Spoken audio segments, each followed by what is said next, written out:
প্রণিপাত বন্ধুগণ, বিজেপির সমস্ত যারা মানে উপর মহলের নেতারা আছেন তাদের কাছে আমার একটাই আবেদন, আমি যবে থেকে ভোট দিচ্ছি তবে থেকে আমি বিজেপিতে ভোট দিচ্ছি। কারণ আমার বাবা বিজেপি করতেন, উনি এখন নেই, মারা গেছেন। 2020 সালে উনি মারা যান, 2021 ভোট হয়।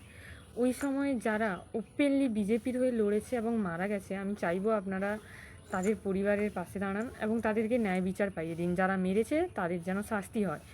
আরেকটা আবেদন, দয়া করে আপনারা সবাই এই ভিডিওটি শেয়ার করুন যাতে এই ব্যাপারটা নিয়ে একটা ভাবা হয়। আমাদের বাড়ির পাশে যারা টিএমসি করতো, টাকা মারতো, চোর যারা, তারা পুনরায় আবার বিজেপিতে ঢুকছে। এর ফলে কি, তারা সেখানেও মেরে খাবে।